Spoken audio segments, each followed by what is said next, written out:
So a nice, deep, relaxing breath that brings your awareness into the present, into your body, into that space inside of you, that place, that beautiful, receptive, open place, that place that is your awareness, that place that has an allowing for you, that space that doesn't need to be anywhere else but right here. That beautiful space that can ride your breath in and out and soften your consciousness so that you become more and more open to the energy transference that happens during the channel. The energy that Kryon brings through is about the message, but it's also about the actual vibration that you will be in as the words and the energy change what's going on for you. And take another breath. And as you allow that breath in, allow that beautiful feeling of gratitude bubble up inside of you. Bubbles up from maybe a deep place in your belly or in your heart. And you can feel it arise as you say thank you to yourself for getting you to the chair today. Thank you for your connection to Spirit. And thank you for what I am about to experience as I receive the loving wisdom and guidance of Kryon. Greetings, dear ones. I'm Kryon of Magnetic Service. I declare this a sacred place. And the declaration does not come from anything that I or the entourage has done. It comes from the old souls who sit before me. Oh, you think it's just another meeting. Here you sit, enjoying perhaps another energetic channel. But that's the 3D of it. You have any idea the cumulative experience in this room of what you've gone through? To be an old soul and sit here, you may have never heard of any of this and be here for the first time, and yet you are an old soul, dear ones. And you know you are. That's intuitive. If you have to ask if I'm an old soul, probably not. Unless you're just filled with self-doubt and need to hear it, you probably would not sit in this chair or be listening to this channel unless there was some inkling of truth that rings into your psyche that says, he's talking to me. And I am. It's bigger than you think. When you start describing that which is the spiritual attribute of the human being, it gets big. And it gets big really fast. If you look at most belief systems on the planet, I'll tell you this, not to be insulting to any of them, but honestly, you're looking at the children's version of something so much bigger.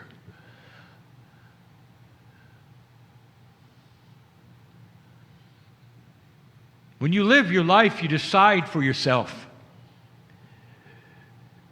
Every single moment you decide, you get up from the chair, you can sit down, You go someplace, you come back. You make decisions about where you're going to live and where you're going to work and if you're going to have children and what you're going to name them. All of these things you do on your own. What if instead there had to be a doctrine around every single decision you made? Am I going to stand up? Well, let me consult Scripture. Am I going to sit down? Wait a minute. Let's find out what they say about that. And you don't, because you have free will. Doesn't it make sense that the spiritual body that you have, that part that's the higher self, doesn't it make sense that would be as free as you are, as the human? Think about this. Use spiritual logic. That is so plain. The adult version is this: you have choice. And you don't need the rules around it to love God. You don't. It's intuitive. And you seek. You seek. That's what you seek. It's beyond some veil, perhaps. Not clear. It's like a fog. And this morning, I said that fog helps to be cleared by being quiet. That's what meditation does. It puts you in a state of preparedness. The fog starts to clear, and you start to realize there's a connection happening. If you quiet yourself, you can hear, feel, sense that there's a connection about to happen. Not to reiterate two channels that happened before this one, just to say the connection is what the preparation is for. You don't just sit there and prepare and be happy unless you don't understand there's a connection. There is. Now, I want to talk about beyond the connection. The channel I gave before and called Included was in Egypt. I want to talk about after inclusion, what it means. The first step is this. You start the meditation, you get very quiet, and you start preparing, and you realize there's an inclusion. There is something approaching, perhaps it's this wall of belief. You're going to have to get through it. We mentioned before, it's almost like you dialed the number and God picked it up. But all you're hearing is heavy breathing, indicating there's someone there. But there's no communication. No, not yet. Well, you are there. You're almost there. The connection has been received. And now you go through the wall. A figurative wall, metaphoric wall of belief, where you start to then cognize what you're doing. And then the connection is made, then the communication begins. There are so many who don't understand that. But I want to talk about it. Not for a long time. But boy, I want to talk about it so you'll understand it. What happens when you get past that wall of belief and you go through it and you realize you're connected, you're included, and that changes everything. And if what I'm about to tell you is something you've never experienced, then you know where you are. You're standing at the wall instead of having gone through it. The first thing that is occurring for you, the very first thing is going to be a peace. Peace. P-E-A-S. C-E-R. Kryon can't spell. That was funny. My partner really had a good time with that one.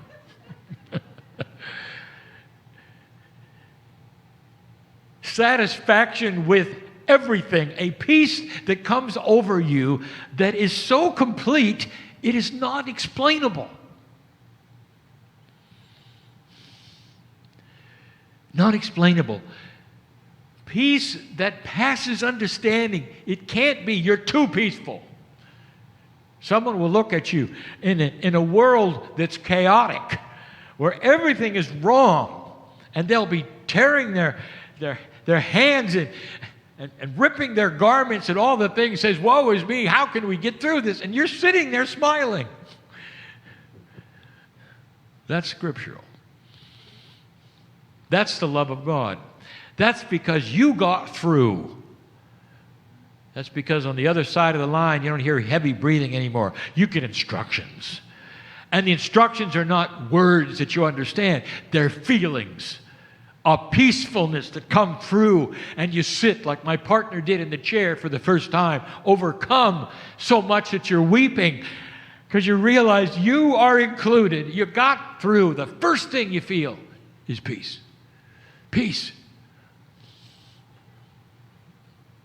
I'll tell you something you may not agree with. The human brain is designed to worry. It is. It's called self-preservation, survival. It hasn't got all that much better than you were running from the Bengal tiger. You're in a society that's competitive. You're looking at what's around the corner. You're looking at what to do next so you can survive. And you know I'm right. You worry about your kids. You worry about everything because you don't know what's coming and you're fearful.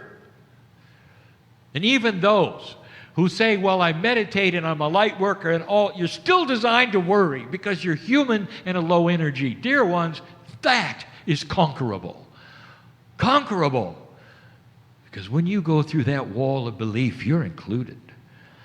You're included in the family of God, and that countenance creates peace. It is so good.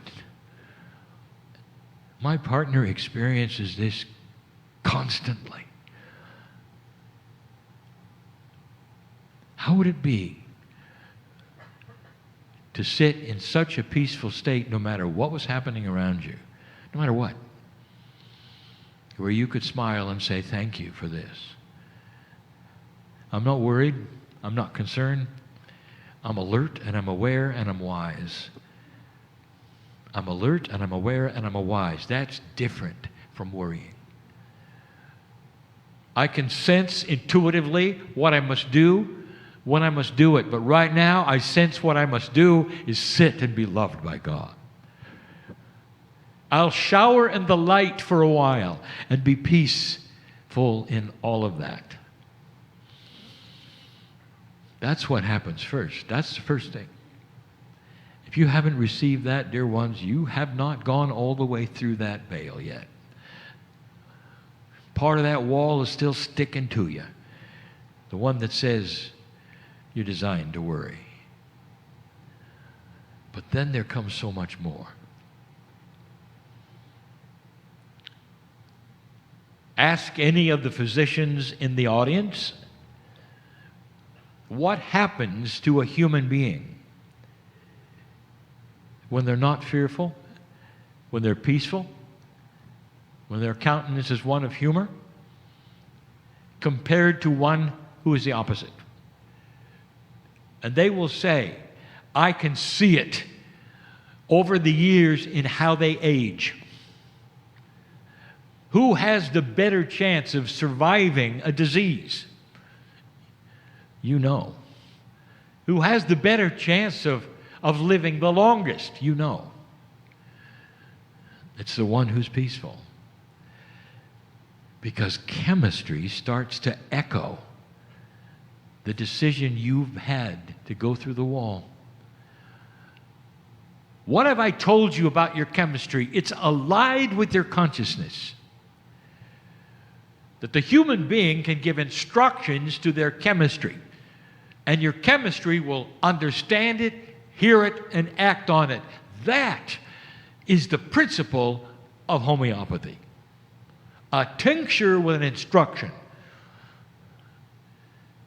will do so much often even more than chemistry alone. Healing, real healing, natural healing. Because you're dealing with instruction sets to the cells and not a physical chemical. That's what you have. Consciousness homeopathy. You start to show the cells a peacefulness and you become healthier. Ask my partner how many times he's missed meetings because he was sick. And he'll tell you, over 30 years. Never. What are the odds? Ask my partner the last time he had the flu, and he'll tell you, 45 years. You start to ask my partner how he lives his life, and he does it in peace, without fear of these things that are not part of his consciousness. And yet there are others who sit and worry about what disease they're going to catch next. One of the worst things you can do is watch your media. Because if you're not careful, it will then define what you're going to catch next. And you know what I'm talking about. There's an industry out there that makes a great deal of money if you get sick, and they'll tell you all about it. When you go through that wall and you start to have this peace, there isn't anything that's going to get through that's going to change your mind about who you are. And your health will start to improve. The energy that you would naturally have as a human being becomes clean and pure. And your body senses it. And that creates youth. I wouldn't sit here and give you this unless you could see it around you, in front of you. This is not pretend spirituality. This is practical spirituality. And then there's the next one. The next one just enhances the other two. I'm going to call it knowingness. Knowingness. What other word do you have for an intuition that tells you about things around you that are true or not true? A knowingness. It starts to encompass you where you know that you're included. A knowingness goes beyond that which is 3D. It knows a little bit about who you are, the future of where you're going, and the past of where you came from. Because it is all-inclusive, multidimensional knowingness. If you have never experienced it, this isn't going to help. Again, explain color to a blind person, and it doesn't work. I cannot explain knowingness until you sat and had it. And you know you're included in the family of the Creator. You can call that family God or Spirit, but it's the creative source of the universe. And you sit and you know it. At that moment, you know that death has no sting. At that moment, you know you're coming back. At that moment, you know that all is well. And you can sit in that energy. And it's not a meditative energy. It is an energy that feeds you every moment, every second.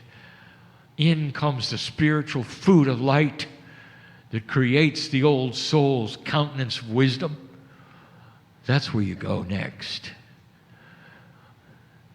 I'm giving you what's happened to so many of those on other planets before you who've gone into graduation, passed through that veil, went through the test like you did at 2012, and have come through it for thousands of years and have grown in it. And there's no more war on their planet. And they can create with the physics all the food they'll ever need.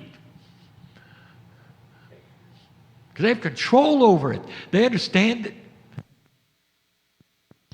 That's the future. If you choose it, dear ones. There are those who would hear this channel and say, it's all ridiculous. It's all crazy talk.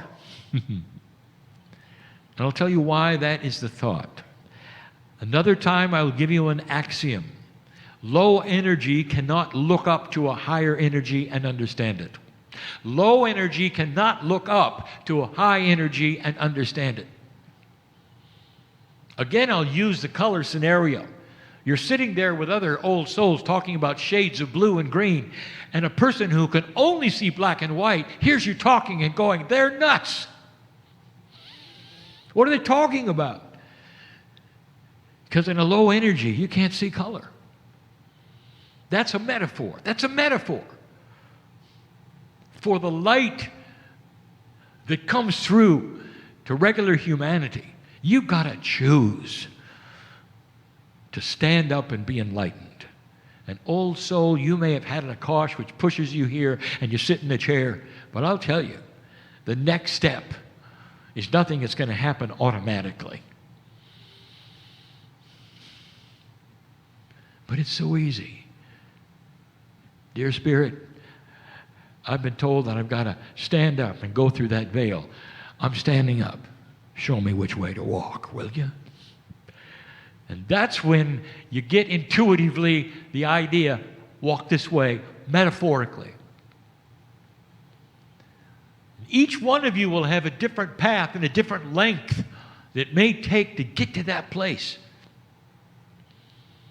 But that place is an enhanced, evolved enlightenment way past meditation. That's where the healers go. That's where the shamans go. That's where the gurus go. When you wonder, where did they leave to? And that is the next step. It's happening on this planet right now. It's happening to souls just like yours. It's beautiful.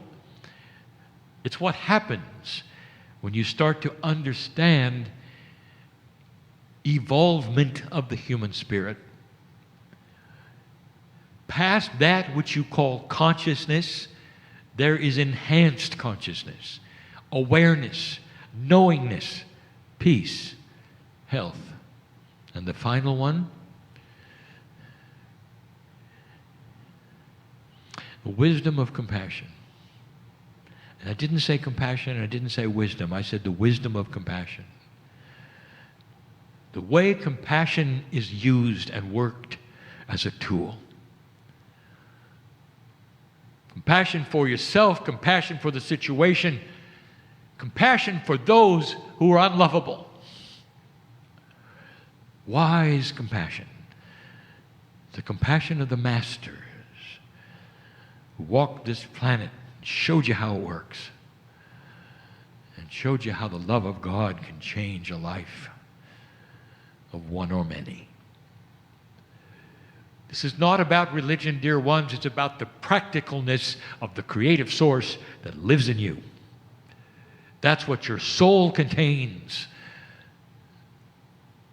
The soul is believed to be in every human. Almost the entire planet understands that. In nautical terms, how does a ship's register describe humans? They describe it as souls on board. It's ancient. The understanding that you're more than just flesh and blood. And that is being enhanced right now. I've just given you some steps, some results.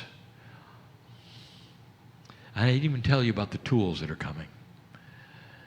Because this is the first thing you've got to do. You've got to get beyond the belief. Cognize who you are to be included.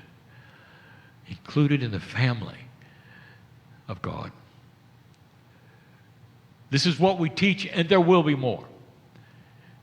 And we will become more esoteric and, yes, more strange.